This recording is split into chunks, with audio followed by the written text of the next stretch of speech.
I guess we can get started. Obviously, I'm not Bernie. Just to clear that up if any of you were confused.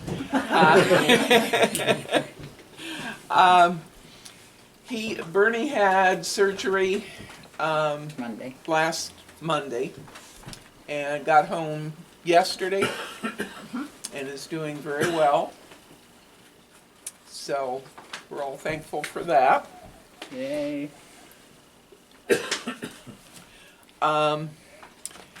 Could we have the minutes read, please?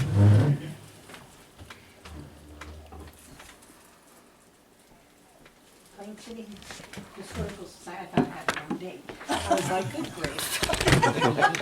19th, Tuesday, August the 23rd at 7 p.m. Free pie and ice cream were served before the meeting. The meeting was called to order with a welcome by President Bernie Vance with 60-plus people here. Minutes were copied and passed around and read by all, approved as written after a correction was made. The treasurer report was the checking account, $1,953.68. Savings account, $1,087.53. Edward Jones, $61,867.63. Committee reports. The ice cream social did not do well because of the weather, and the OSU alumni band was not able to perform because of the weather. Therefore, attendance was very low. Cemetery date has been changed from September 27th to October 2nd. Still working on the 40th anniversary cookbook. Please email your recipes to Bernie. Souvenir playing cards will be a fundraiser. It will be a sports deck of local athletes waiting to hear back from the company. Membership was continuous members 78, lifetime members 127, with one new life member making the total 128. Pre-cemetery tour meeting September 10th for information about the Civil War person you are portraying. Selling tickets at the cemetery for $7.50, also at the Plain City Druggist, and Plain City, or the Historical Society will be sending free tickets out to every member. Also selling tickets at the cemetery that night or day, I should have, will be at the cemetery. Cemetery books will be $5 and Finding Lizzie $20 will be on sale at the cemetery that day. Fall Fest in Pastime Park, October 22nd. This is for local businesses to set up to promote their business. New business, Christmas sale, December 1st to the 17th. No meeting in December, closed December 17th, reopened January 3rd, 2023. The program, now this isn't complete, but it was what I got. He said so much I couldn't write that fast. Grace Robinson was a 2014 Jonathan Alder graduate. His wife 04. Or 2000, I have 4. I think you said 14. Oh, 14? I thought you said 2004. 4. Because I was in the class. Oh. And it was 14? 4. Okay. Graduate, his wife is Haley Faust. He is working with Chris Miller and uses local contractors on the projects. He is part owner of the West Element and FMC Investments. He wants to incorporate as much as possible the history of the buildings he is renovating. He will be connecting the Allen House, which is the oldest house in Plain City, and the firehouse, making conference rooms so business people can walk to local restaurants. Downtown, it will be called The Station at 213 South Chillicothe Street. At 101 South Chillicothe Street, under the clock, will be a restaurant called Moeller Brew Barn, while keeping floors and ceiling open like they are now for the restaurant, adding a drive-through for Rocky Mountain Coffee. At 114 West Main Street, the McCune Building, so far they've only found one picture of that building, 1875, and when it was the bank building. They will be keeping the rich history of the building. The main goal is to have more office spaces while modernizing it and adding an elevator and several restrooms. The old American barber shop will be in this building also.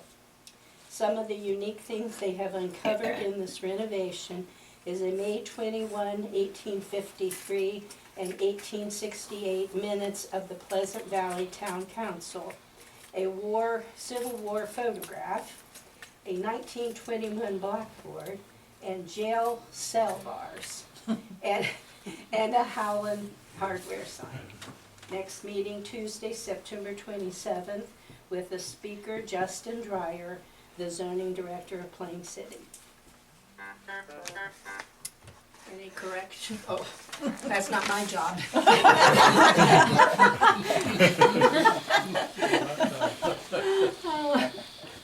Okay, any additions or corrections? I think you got it all. Yeah, good job. Okay, all in favor of accepting the minutes as read? Aye. Any opposed? Any troublemakers here tonight? No? Okay. Very Did good. you take donations for pie and ice cream, make lots of money at that meeting? Actually, we did. We made more, I think, that night than we had done at the actual ice cream social. I'm glad people were generous. Yeah. Which was very nice and we appreciate it. I don't have any financial figures. Earned it. Okay. Let's just assume we still have money. We'll We still offer. have a credit card and checkbooks. So Oh, well, yeah, we must have money We then. must have money. Okay, old business. We mentioned the cemetery tour, which is this Sunday from 2 to 5. If you had said you would portray somebody and you haven't picked up your information sheet, I've got all of them here. This is the cemetery book, which has an alphabetical listing in the back of the people who are buried there, and also has some pictures and various some information about the cemetery. And I have included a list of information about the Civil War soldiers. So if someone buys the booklet, they get the list included in the $5 price. If they want just the list, it's $2.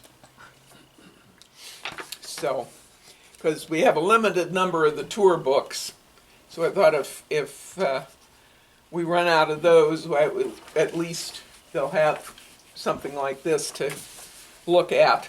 And then, of course, once I finished this, I discovered that there were several people who weren't included.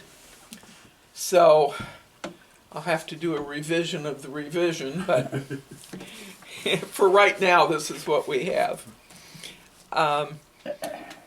For the people who are participating, we'd like to have you there by about 1:30.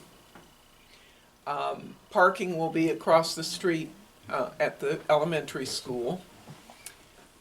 You can bring a chair if you want to. I am. Kind of have to. And were we still going to have like a rehearsal on Saturday? I don't think so. I can't get we can't get everybody Okay. together to even pick up their, Yeah, It'd be more Okay. fun you know. without them. okay. I hope I can get out there this week and like put some flags or little markers on at the various graves where you will be. Let's see, whoever's doing the Chapmans has an easy job because they are right up by the front fence. Just to your left as you go in the gate. The Hemingways are straight back. Yeah. Converse and Beach are off to your right. Bigelow is kind of toward the back. Allen, I've got to chase down or hobble down, whichever. Use your catch. Yeah. But I will try to get markers out there so that you can see where you're going. Do you need help doing that since you've got a bum leg? Well, yeah. I think everybody looks at Rick. He doesn't have a bum leg. When you wanna do it? Next Monday. Yeah. Tomorrow or Friday would work. Friday afternoon would work, tomorrow morning. Let's try Friday afternoon, okay? Okay. She'll have robes from the doctor by then. Yeah. I may not need any help. I may just float over the whole thing. Okay, Friday afternoon, say, I'm at the hardware till 2, so anytime Okay. after that. okay, so say 2 o'clock. Okay, great. Thank you very much. Janet.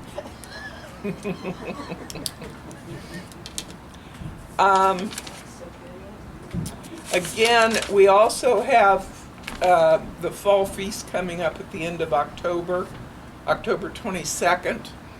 And we wanted to set up a table for that.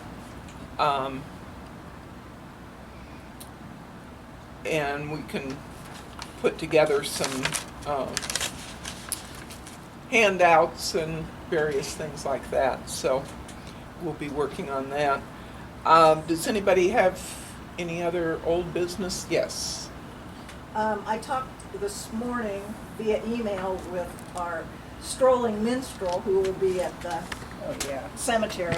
Steve Ball is going to be in full Civil War regalia with his Civil War guitar, and he'll be strolling around the grounds singing Civil War songs. He also is bringing his sets of CDs with him, so there'll be Cool. $10, and Deborah Lape will be there, and her book is also available there for $20.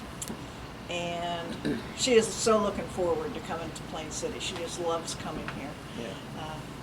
Yeah. And the cemetery book. So Yeah. bring extra change with you. Yeah. Anything under new business? Any strange or unusual happenings? We have received a bunch more material from Michelle Converse, things that belong to Bob, including a couple of his softball uniforms.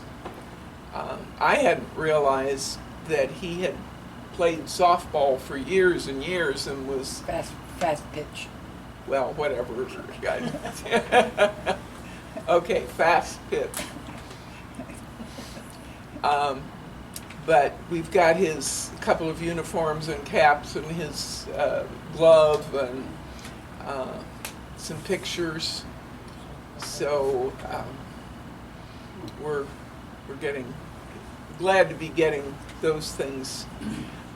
We've been thinking that at this point we could do a whole window in honor of him, which I think would be a nice thing to do, because we've got all of his books and we've got a bunch of his arrowheads and things that he found. So I think we could do a really nice window in honor of him. Anything else in the way of business that anybody needs to bring up? No? Okay, well, then I think I will introduce our speaker. This is Justin Dreier. He's a graduate of The Ohio State University and has been working since June as zoning inspector for the town. He grew up in Galloway, has 2 dogs, neither of which are here tonight, I see. No, they would have loved to have been, but Yeah. If only for the goodies. for sure. Okay, so go ahead, Yeah. Justin, take it away. So I know there's some familiar faces. Super good to see. For those that don't know me, like Rosemary said, I'm Justin Dreier. I'm the zoning inspector for the village. My boss, Taylor Brill, the village planner, sends her regards. I know she's talked with some of you on some previous stuff. But yeah, so basically, wanted to kind of talk about, well, actually first, thanks for having me here. I appreciate that. It's good to be here. But I wanted to talk about a couple of projects that I'm working on and that the village is working on for the historic preservation. I know there's been, especially with this society, there's been a lot that's already been done. It's amazing. It's incredible. But most notably, basically what I'm working on currently that I kind of wanted to share with, and throughout this, like, feedback is encouraged, questions are encouraged. If I don't have the answer, I'll find it. I have a bunch of business cards on stuff that I encourage people to take afterwards. But basically, I wanted to kind of go over what I'm working on right now, and that is at the behest of several property owners and business owners, working on getting the Uptown Historic District certified with the National Historic Register of Places as a historic district. And I know several of you probably know that the Farmers National Bank was listed in 1995. I think it was March 3rd or 9th, 1995. Early 1995 was listed as a historic building. We are hoping to get the entire Uptown Historic District, minus a few exceptions, listed as a district on the National Historic Register. So I want to kind of give a background on the Historic Register. I'll be honest with you, when I first started this process, when Taylor let me kind of take over this project, I was very new to that aspect of things. I'd heard of it, you know, like everyone knows the landmarks and the national parks, like, love that stuff. My wife and I, we have, this is a side note, but we have a map that we try to hit all the national parks. Love this stuff. Point being, learned a lot about the process, what the Historic Register does for like a municipality, what it doesn't do, and other programs out there. So I'll try to go over those. I'll try to keep it interesting. I get really nerdy about these small detail things. I love the history of it, but I'll try, like I said, to keep it interesting. So the Historic Register began in 1966, and it's administered by the National Park Service. It basically, what the federal government wanted to do was give a registry of anything, whether it's a district, a site, a building, a structure, an object, as it relates to American history, architecture, archaeology, engineering, and culture. They wanted to be able to survey that, have it in one centralized location, and then obviously have incentives for people to put their building or district or whatever on that. So right now, nationwide, there's over 96,000 properties listed on the Historic Register. That includes 1.8 million, again, buildings, sites, objects. Ohio, just within the state, has 4,153 properties on that register. 11 of those are in Madison County. And again, I know that was, when I saw like 11, it's incredible. So I started looking up kind of some of the notable ones. Madison County Courthouse is a historic building. It's on the register. Mount Sterling Historic District is on the register. And that's actually a good local example of a district. Yeah. Union County has 9 properties on the historic registry. The Marysville Historic District is kind of one of the most notable ones. And then obviously our Farmers National Bank, which is super cool. And then also just within like the Plain City area, about a mile and a half from here is it's called the Cary Village site, which is a prehistoric like archaeological site that they designated. We drove by it not too long ago. It's part of a field right past off of Cemetery Pike. Point being, lots of National Historic Register or properties within this area. Super cool to have that history. And then throughout the state, some other areas that kind of, just to get an idea, the downtown Ashland has a historic district, downtown Mount Vernon has a historic district, Logan, Waynesville, and North Columbus all have historic districts. And then similar to what the Farmers National Bank has, once you get registered or certified and on that registry, you can get a plaque. Overall, almost every single county in the U.S. has at least one resource, as what the NPS calls it, listed on the historic register. Again, that's all in with that 1.8 million resources. So overall, and this was, again, kind of getting into the nitty gritty, the process for the historic register, it's a long one, unfortunately. It takes about a year, and we are very early. I would love to say that I could get this done in less than that. It's a lot of information. Currently, if I remember correctly, there's going to be 56 properties, some of them contributing, some of them not contributing. It's going to be, we're hopefully going to be able to have on this historic district. As I mentioned earlier, the Uptown Historic District as it sits now is more or less what's being recommended to be placed on the National Historic Register, with a few exceptions. The Tornick Family Medicine Building, the state, they did a walkthrough, actually right before I started here.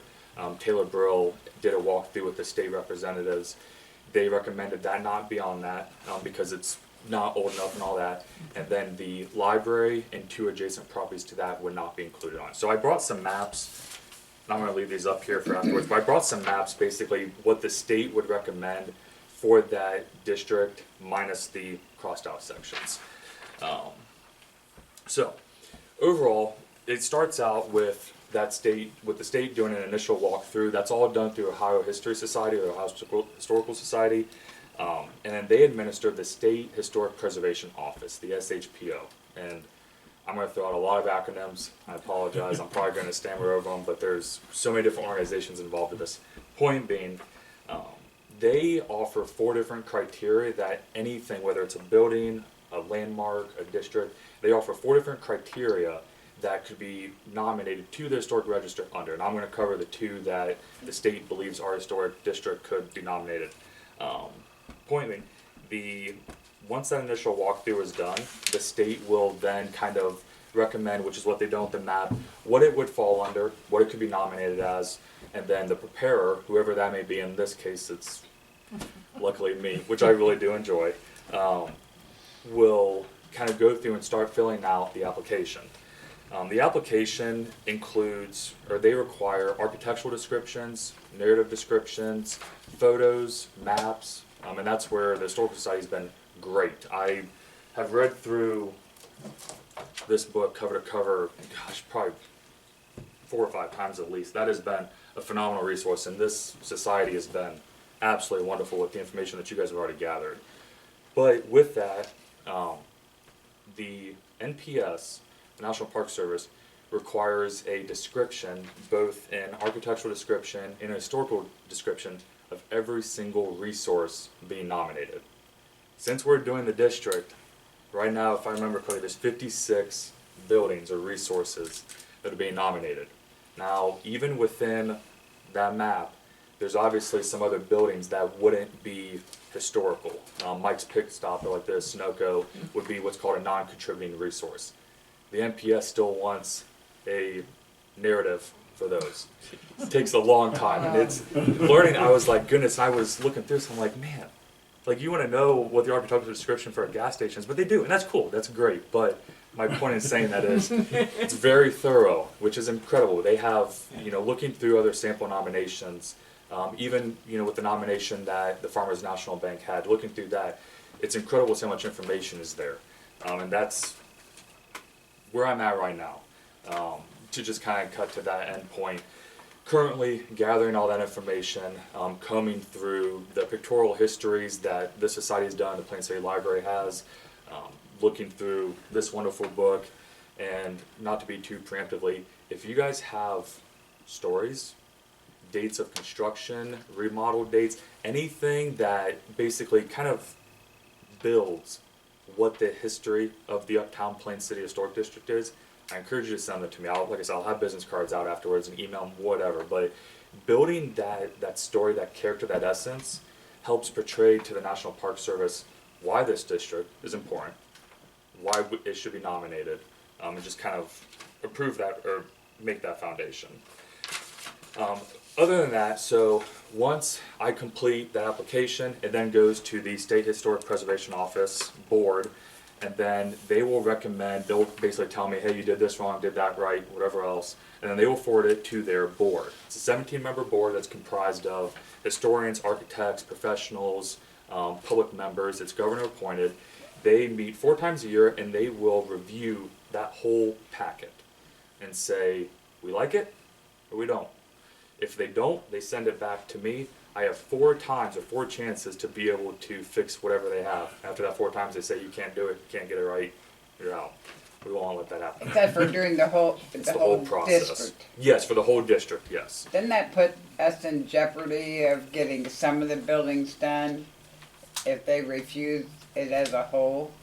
If they, so yes and no, they would refuse it as a whole within the 4 times. And when I talked to the rep, they said they don't have it happen as far as like it getting rejected. Now, if they were for whatever reason, we could always go at it from the standpoint of instead of doing a district, just individual buildings. I mean, I'm assuming you're including those buildings across the street that have been totally, Yeah. So in the state, like I said, when they did their walkthrough, they made some notations, and that is one of the important aspects, is making sure that the historic buildings retain their historical significance, whether that's an architecture and all that stuff. And they are looking at the exterior.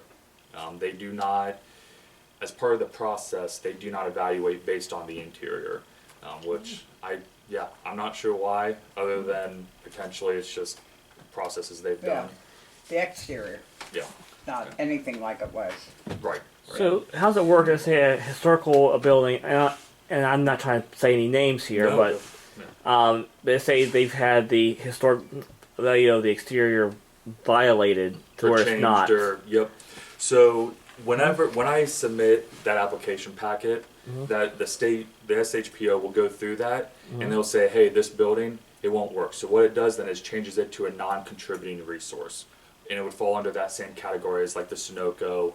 Trying to think, there's a couple of other ones within the district that would call it. It would turn it into a non-contributing resource. It'd still be part of the district, but it wouldn't be classified as a historic building per se. They basically delineate everything as a contributing or non-contributing resource. I guess I don't understand. See what is contributing, what is non-contributing, what that even means. It's so the NPS is looking at everything under the lens of, is this contributing to the historical significance of the area? So actually, I'll say this, and I think this will kind of answer your question. So the 2 criteria that the state believes we would fall under, again, this district would fall under, is criteria A and then C. So A is associated with events that have made a significant contribution to the broad patterns of our history.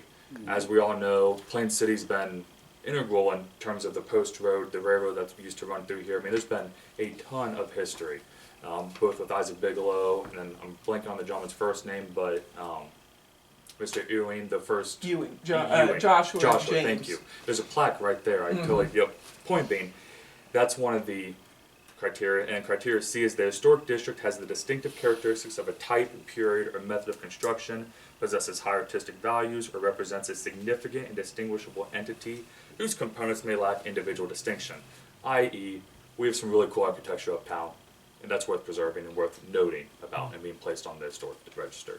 So within that, if there's any non-contributing resource on this list of properties that's in the district, if it's non-contributing, it just means that it does not satisfy either of those criteria. Okay. Yep. Is it still protected then? Is that I haven't figured that out yet. Okay. And I will say this, and this is kind of jumping ahead a little bit, but okay? the National Historic Register, and this was something that I had to get clarified because I wasn't sure.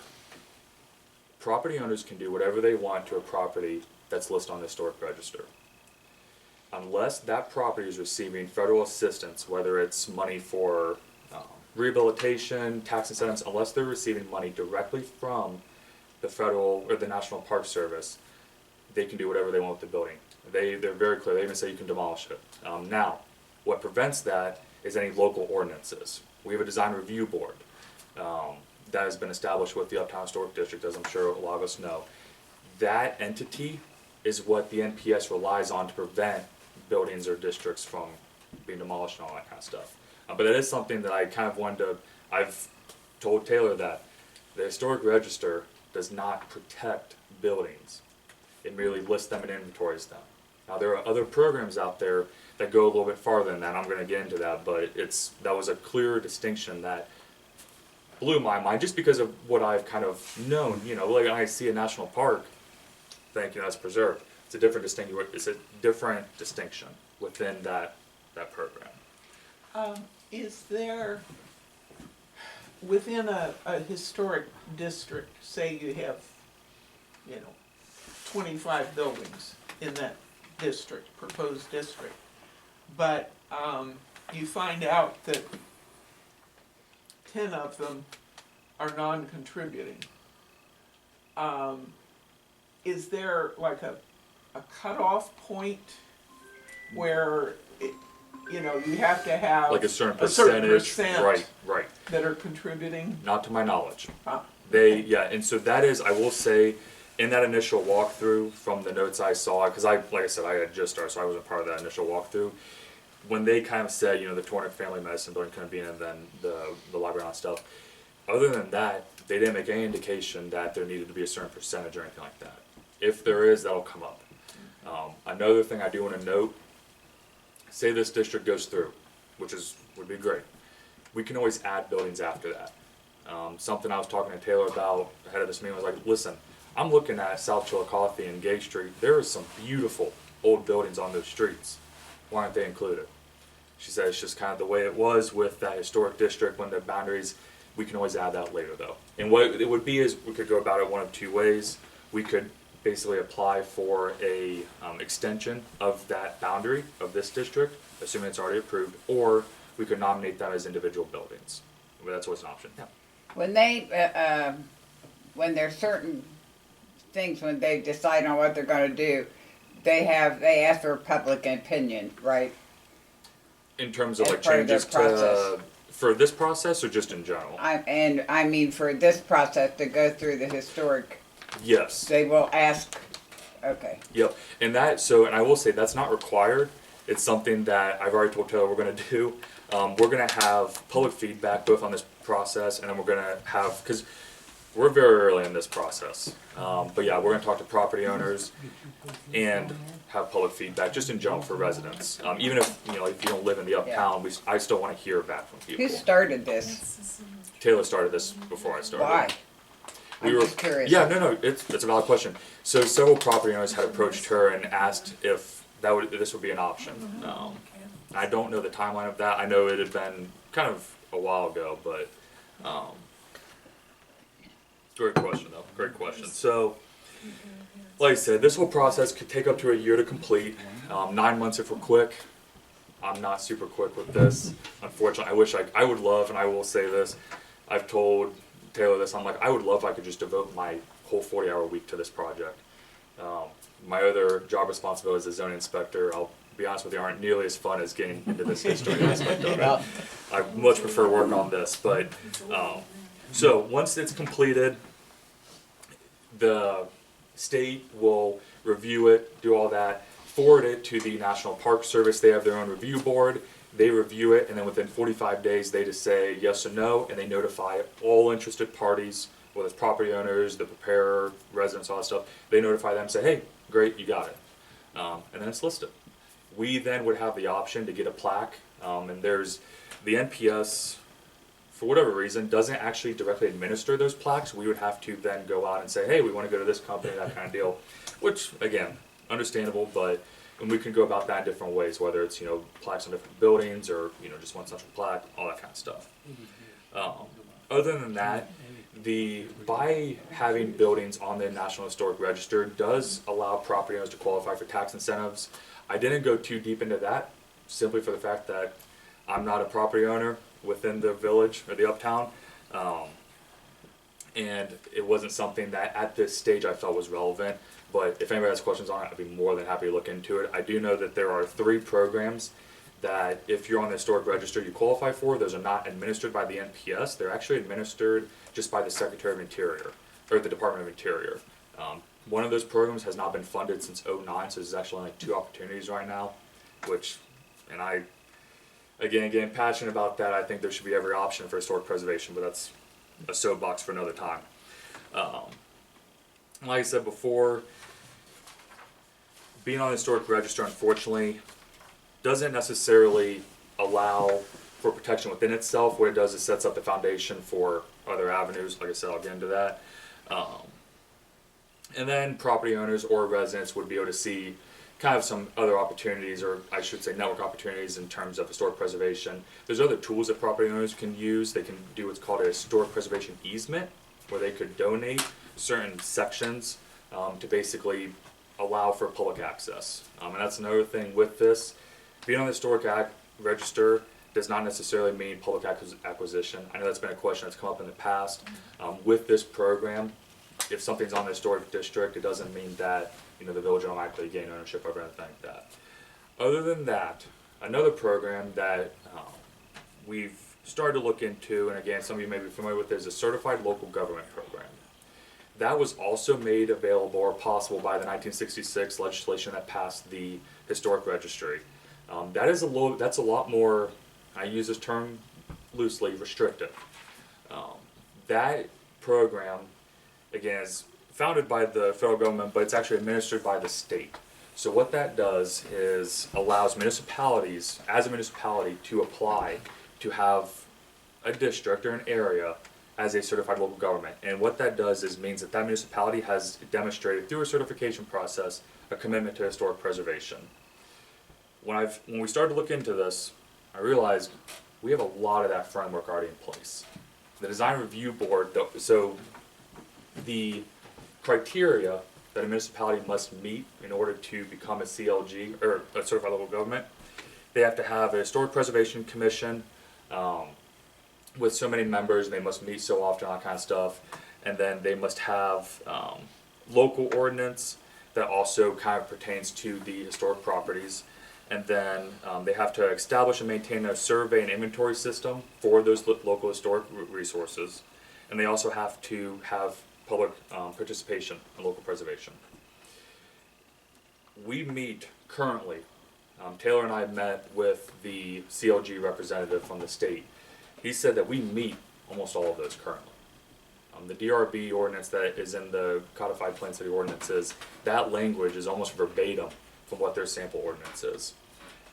He said that could always be expanded on or changed as needed. But that was something that, as I was going through this process, it surprised me. Again, learning through this as much as anyone. The process for that is very similar to the historic register. You have to apply for certification. All of this is voluntary. So like decertification for the CLG could be made at any time. Not that again would be super relevant, but it is a part of the process. And then there's an advisory board. If that advisory board approves what criteria have been met as it pertains to the CLG, then they would forward it to the NPS. NPS says, great, you got it.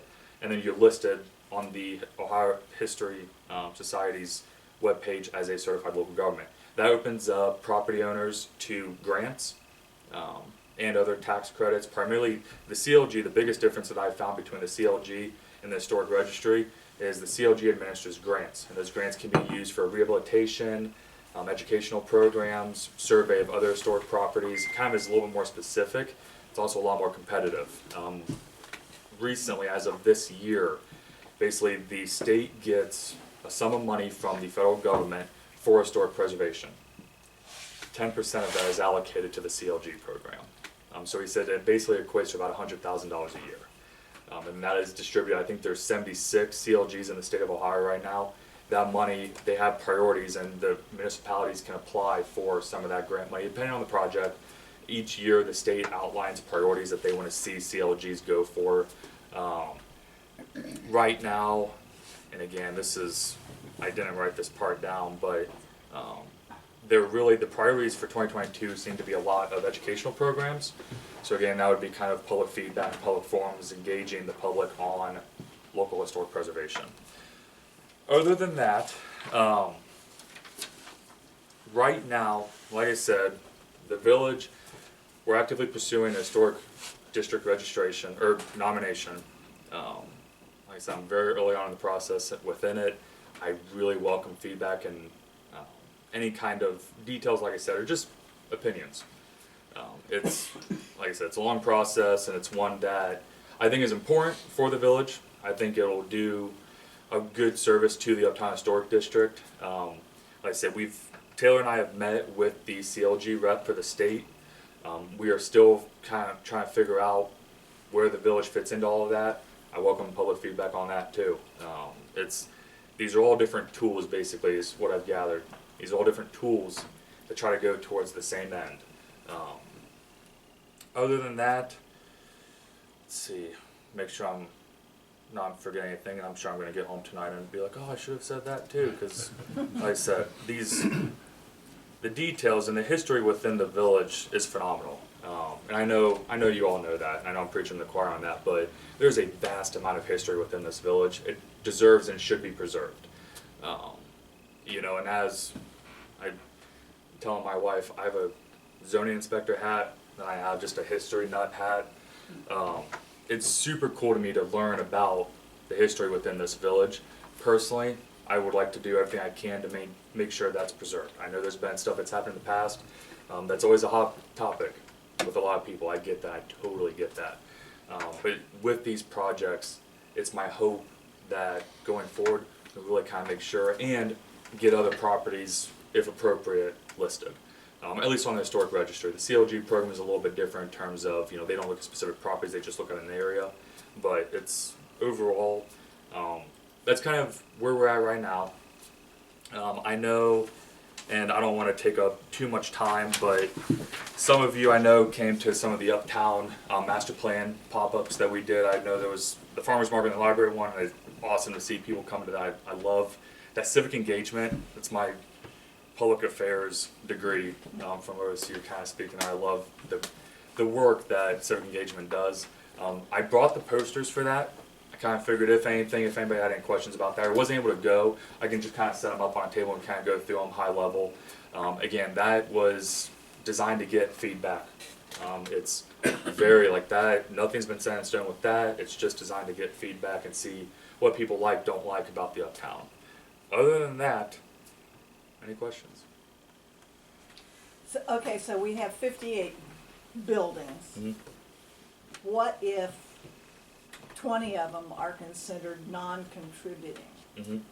They send the whole 58 back and say, get rid of these 28, or they just say, No, they would just, that would be listed like they wouldn't, so they've already tentatively gone through, actually, so far back as the 2018 comprehensive plan, the state had actually already gone through the current historic district and tentatively listed what they would view as contributing and non-contributing. oh, so you already know. We have a good idea of what they would view as contributing and non-contributing. Like I said, it's only, I think, 4. But if, I don't envision there being any higher number.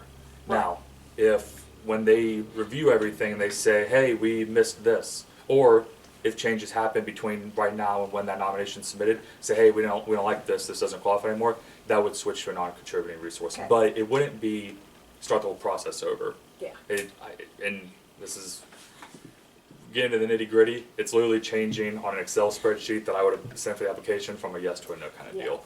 But if you guys don't mind, I'm gonna look up because now I'm trying to remember how many are actually contributing. There's 5 currently.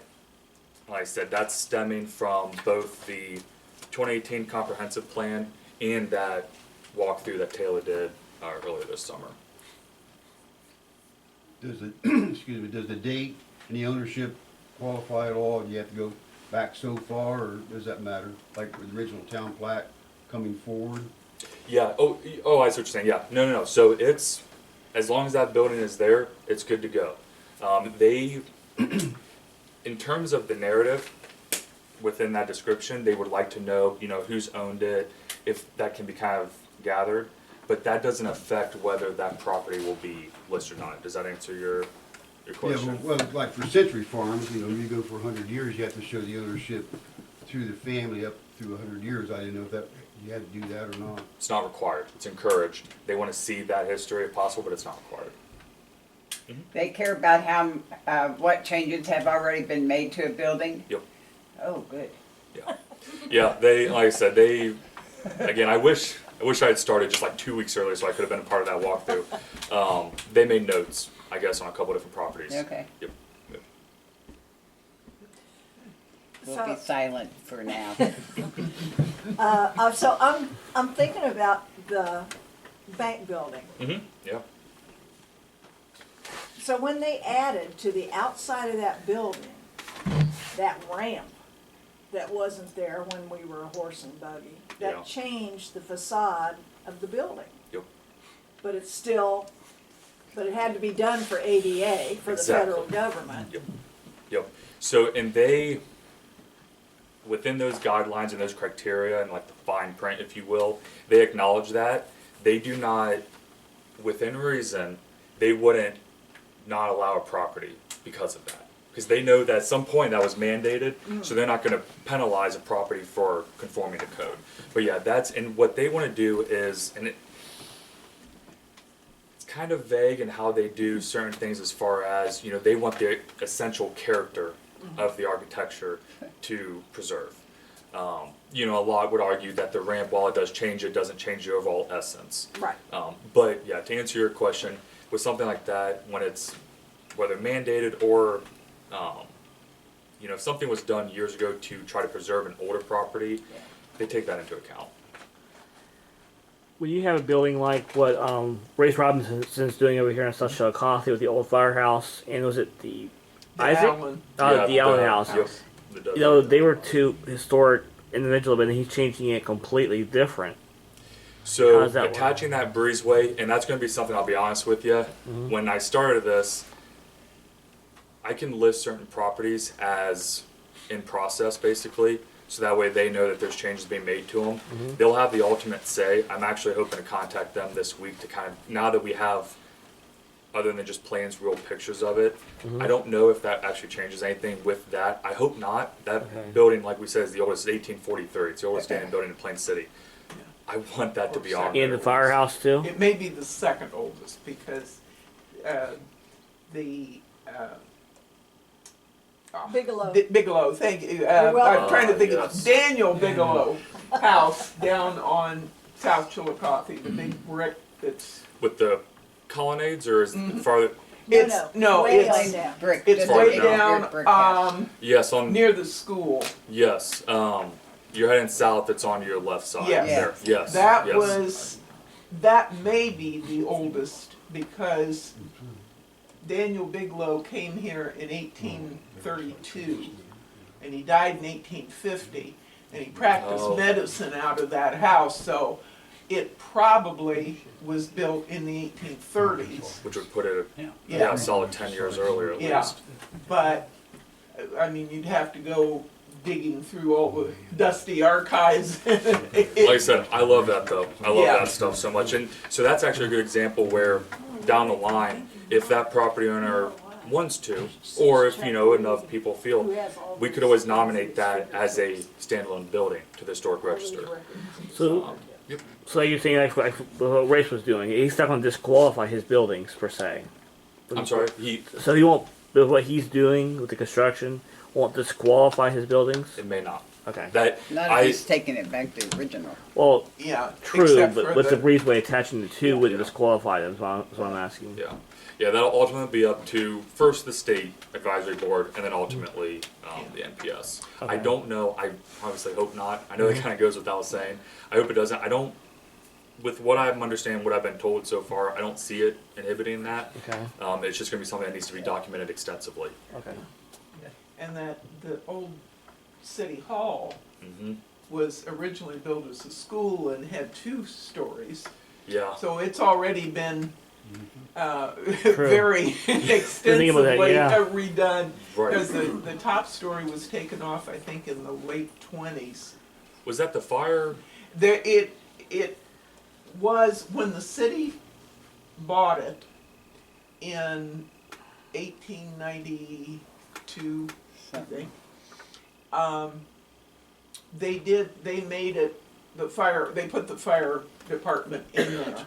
Excellent. In the jail. And Where then they it park was the horses? expanded a little Yeah. bit, yeah. Is that where they park the horses? I guess. Yeah, yes, they actually. I don't actually Yes, they remember actually, that, in the fire bay that did exist, they did bring the horses, and it's recorded in the minutes. They did bring the horses in that building.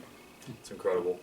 I also started, I know now I'm getting way off topic, but the Plain City auction was the first Ford dealership in the state, Chapman Ford, all that stuff. Looking at it, I'm like, man, just this cool history in this town. Really cool history. And then you go to the current Chapman Ford dealership. There is pictures of that whole building inside their dealership now in the showroom. Incredible. I love it. It's awesome. yeah. Any other questions? The old elementary. What? Oh, yeah. Oh, I'm sorry. It's all right. When you have a historic district for a town like Plain City, for the new economic development coordinator for the village, that'd be kind of his job role to facilitate, whether it's pamphlets at Der Dutchman or here, wherever it may be, kind of facilitating that, whether or not it's on the register. But even properties or districts that are on the register, it would still be up to us to kind of have any kind of media, print, digital, it'd be up to us, or any organization. It'd be something that I'd like to see the village kind of take the reins on to be able to have those resources available. I'm thinking of some houses that were built in the early 1800s that still have families living in them. Yeah. So, Yeah. I will say, and this was another thing that surprised me, like I said earlier, a property being on the historic register doesn't automatically invoke public acquisition. It also does not automatically invoke public access. So just because a property is on the historic register doesn't mean that it's open to the public. Now, granted, there's kind of some common sense goes where if it is on the historic register, it's probably beneficial to you to have it open to the public, at least in some way, shape, or form. But again, that is, if someone's still living in it, it could be on the historic register, if they so desire. Look And at those houses in Savannah. They're all on the historic register. Yeah. People live in, you can't go in them, you can't Right. walk in them. right. you can drive by. You can Yeah. drive by. Yeah, and they could even have, and again, this would be more specific to that property owner, but they could have a plaque out front, say this is on the historic register. There's a farmhouse south, and I'm blanking on the road it's on, I should know that. It's across from the middle school. It's at the intersection Bryce of, Hilliard. thank you. That's on the historic register as well, that old farmhouse there. Yeah. Again, Was Oh, Grace the Price's house. yes, Yeah. thank you. Yeah. I knew as soon as it was Yes, mentioned. you were born in it, I was weren't you? born in Yeah. that. See, I love that. That's incredible. This is the kind of stuff I love. I love this history aspect. That's super cool. That's incredible. So that's again, that being preserved on the historic register, people can look up, and I will admit, it's not the most user-friendly search aspect, but the National Park Service does have an excellent database search to find out any of those 96,000 properties on the historic register. They have a search that can find any of them. Well, the Which is- houses I was thinking of are in the neighborhood of that house. The one across from Yeah, the it's school. generally If they. you wanted to make a nice little, and there's some other places that you want to make a nice little tour. I, driving tour. like I said, I'm all for it. I really am.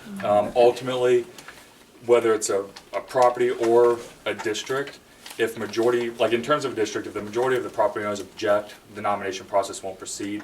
Obviously, in the case of a single building, if a property owner objects, it wouldn't proceed. But I'd love to make that happen. I really would. I'll get you a business card if you don't mind. If you have a couple addresses or houses in particular, I'd be more than happy to look into them. That's totally fine. Because it's all connected. There's, again, I know I'm preaching to the choir here, but there's so much history, not just within the Uptown Historic District of Plain City. There's a lot of history outside of that. A lot of beautiful farmhouse houses that are all part of that. I completely agree. Wouldn't they have to go through the county if they're outside the village?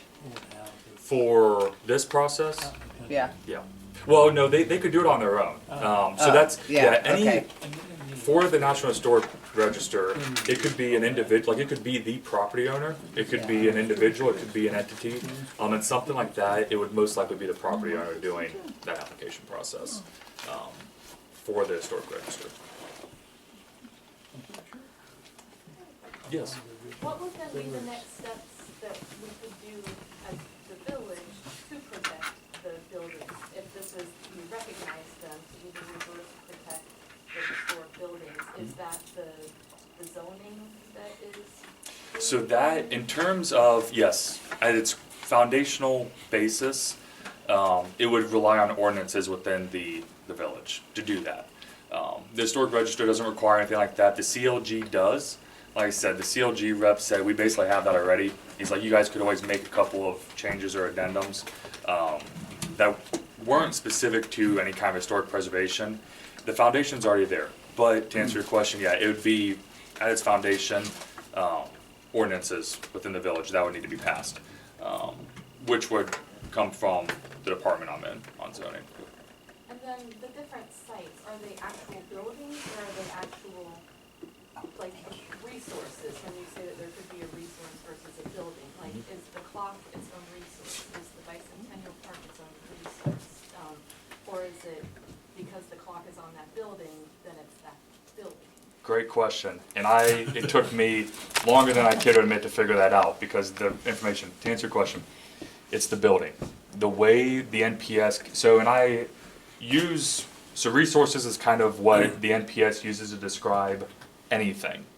A landmark could be a resource, a structure could be a resource, like anything could be a resource, but then they delineate based on building, structure, object, district of site. So with the clock tower, it is a resource in that that whole building is a resource. For the purposes of the application, they're looking as a building. Excuse me. No, you're fine. No worries.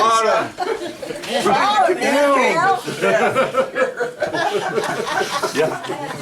Oh, go. No, keep them coming. It's good. So I know for designating the district, you asked for stories and pictures and all of that. Right down there in This front. certified local government programs, what feedback are you wanting, what input, how do we help with that process as well? So, and I'll be honest with you, the village hasn't, like, administration hasn't decided if they're pursuing that program yet. I welcome any and all feedback. That one is a lot more, it's very cut and dry with that one. I would still welcome opinions on that, obviously, but any kind of stories, like, they don't require me to list resources or buildings for that process. That's just for the Historic Register. In terms of the Historic Register, though, it's, again, building that narrative for specific buildings. Learning that, I'm trying to think of a good example.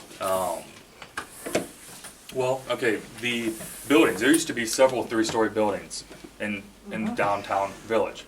Most of those lost their third story during the cyclone in 1912. And then others to fire. Point being, kind of some of that stuff, stories like that, with the CLG process, that is less narrative-based and more, you need to have this, you need to have this, you need to have this.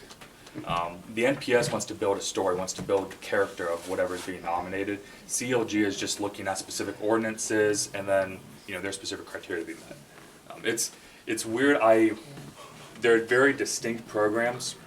The CLG and the Historic Register both have their own merits, both have their own pros and cons. The rep said that some cities tried to institute their own historic preservation without going the CLG route. Some prefer to go the CLG route. It's very subjective to the municipality. So like with the old school in West Main, it's got a wing built in the 60s, but the rest of the building was built much earlier. How does that go? Is that even a part of this? It absolutely is. The elementary school building absolutely is. They generally properties need to be at least 50 years old to be considered to be able to be nominated to the Historic Register. So regardless, with that whole building, they said would qualify, even with the additions. The The main building was mid 30s. Yeah, 37, right? Something, yeah. And then on the addition on the west end was early 50s. 50, we moved in. We remember? moved, We yeah. carried Yeah. our chairs down. We in all January. we all remember That's awesome. Carrying our chairs in the first grade down to the Yeah. new addition. picking up our chairs Yeah. and walking down the halls Yeah. and into our new rooms. It was Yeah, we were wonderful. so It's an excited. efficient way to do it. Yeah. Kind of unfair to first graders, but it's efficient, I guess. And then the addition on the east end was 60s. 60. Yeah. Yeah, so that would, either way, that would, Year after I left. like, if the MPS, for whatever reason, were to look at that as just a standalone thing, it still qualified based on it being old enough, that it's being looked at as a whole building, though. But it wouldn't prevent the school from demolition? No, the historic register, property owners are able to do whatever they want with that property unless they're receiving federal money. That does not include federal money that was given to the state that was then given to the property owner. It has to come directly from the federal government. So with it being owned by a public school system, how does that work? I mean, It's same deal. If they were receiving federal assistance of some type through particular programs, Okay. they wouldn't be able to demolish. They also, there's, and this is in the DRB ordinance within the village, the Secretary of Interior established 10 guidelines or standards for rehabilitation. And they've revised those several times since 1977 was the original one. Those standards, as a whole from the federal perspective, are regulatory if a property owner is receiving federal assistance. Otherwise, they're just advisory. Now, the village in '08 adopted those 10 standards as ordinance. That is written into the code for the village. That is where the DRB is using, or the Design Review Board is using their evaluative criteria. So for the school building, no matter who owns it, say they are wanting to demolish it, they only have to go to the NPS if they're receiving federal money. However, within the village, separate from that, if they're wanting to do anything and it's in the Uptown Historic District, they have to go through the Design Review Board. Okay. But that's something that the village mandated. That has nothing to do, like we basically, and when I was kind of reading through this, like I said, back in '08, the village adopted those 10 standards. It is independent of the Secretary of Interior's guidelines. We adopted those standards as our own. For an example, like anyone could have written those and we adopt them, they become regulatory within the Uptown Historic District. And I kind of got on the sidetrack there, but again, just going through all the details, I love this stuff. all right. We can tell. Yeah, my wife's very patient with me, 'cause I'll find, the 10th time I've heard all this. that's also true, that's very I'm true. just trying to find ways that we can save that place from being taken down. Yeah. I just don't want to see it torn down. Yeah, and that was one of the things, I know for those of you who were able to come to the Uptown Master Plan pop-up events, one of the concepts had like 3 different sub-concepts for that. Overwhelmingly, we heard, keep it, do whatever you can, all that kind of stuff. I will say ultimately it's up to the district, that's something like, since the village doesn't own it, it's up to the property owner, whoever that may be. In that case, obviously, it's the school district. Could the village go to the school and say, hey, we want to buy this building, or? They could. I wouldn't be able to speak to that. That is way above my pay grade. Way above my pay grade. Okay. I would like to recommend that anybody who hasn't seen those diagrams that you've got, we could lay them on Yeah. the table. No, and go ahead and absolutely. look at. They're really interesting. I'll just Yeah. take some pictures of it. Yep. Absolutely. I'll have to lay these out. I realize that We'll these move are. out of the way. Are the property owners assisting you in any way, helping with information? No, you're fine. So, not yet, but I'm so early in this process, I haven't reached out yet. I was talking to Taylor the other day.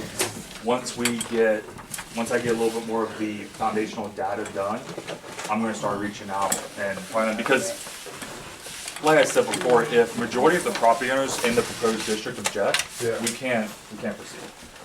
We can't, and that's the other thing, like I said, it's all voluntary, so no one can be forced to have their property listed on the register. And it goes both ways. Yeah.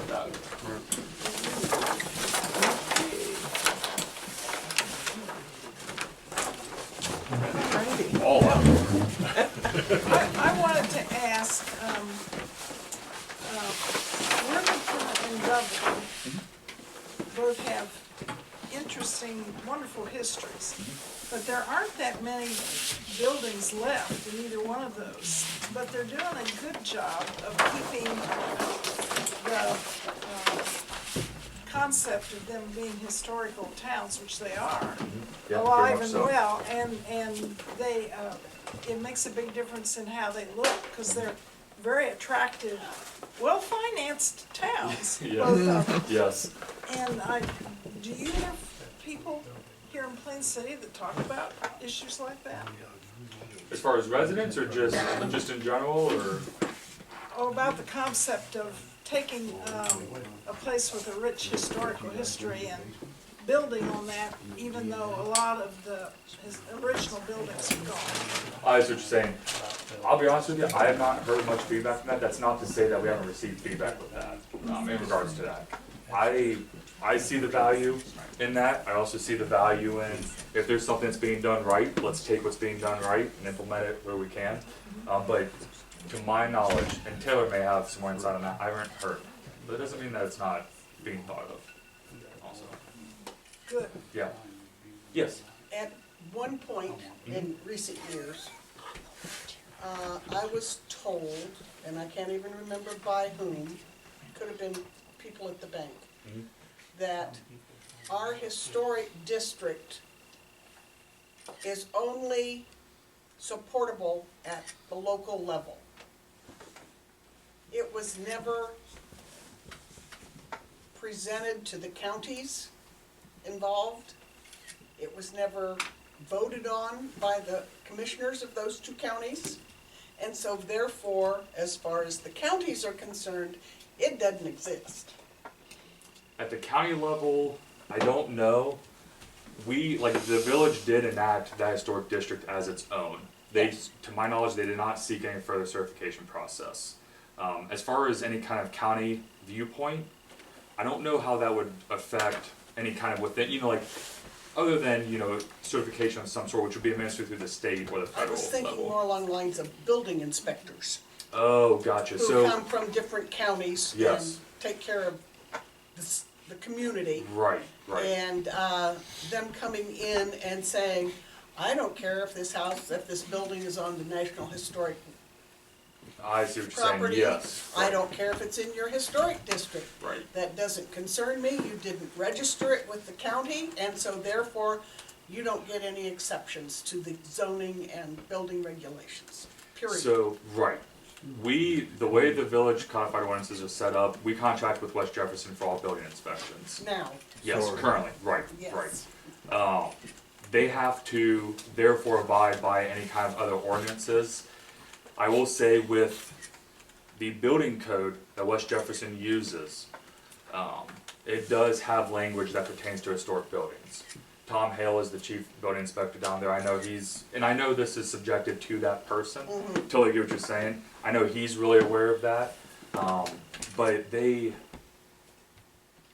still have to abide by a certain set of guidelines. Even without, just by nature of the I'm building. going back to the doors on the bank. Oh, okay, sure, I don't know if you're sure. aware of that or not. They had beautiful mahogany doors. Yeah. And when they did some renovations in there, they took those beautiful old doors down Yeah. and put new doors up, brand spanking new doors. And we were all just, you're in the historic district, you're on the National Historic Register. How can you get away with changing those doors because they didn't swing the right direction? Right, sure, right, yeah, And they said, that's where this information came from. yeah. The county inspector, the building inspector said, this doesn't meet code, you have to change the doors. Which we thought was ridiculous. Yeah. I mean, Yeah. it's been that way since 1902. Right, right. And It's been as fine of till then. last Thursday, it's no good. Right, Yep. right. You can't find it. Well, You can't. the doors were still in the building when it sold. Honestly, I'd love to see, like, So Yeah, I don't know, sure, that's yeah. all I know is no, I'm sure the they're doors were in amazing. the building. Unfortunately, I obviously can't speak to what happened in the past. Yeah. It's, yeah, it's unfortunate. And every time there's a change of administration or a new business or town administrator or whatever comes in, everything changes again. Yeah. It's real hard to get any consistency. Right, right. No, I get it. I totally get it. It's frustrating. It's very frustrating. Yep. The Cox family said that you were raised in a historic house. Okay, well, thank you so much, Justin. We really Absolutely. appreciate all the Yeah. information. No problem. And Thank you guys. everybody, take some time to take a look at these because they are really interesting. And please fortify yourselves for the trip home. There's plenty of cookies and goodies left over there. Thank you for coming.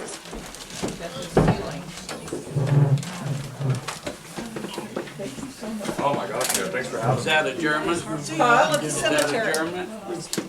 Yes, that's. I second it. Oh, okay. Good. 8:05. I'll By write it that down. time. I'll Sneak take peek. Absolutely, yeah, yeah. You ready? That's it. Oh, excellent. That's what it is.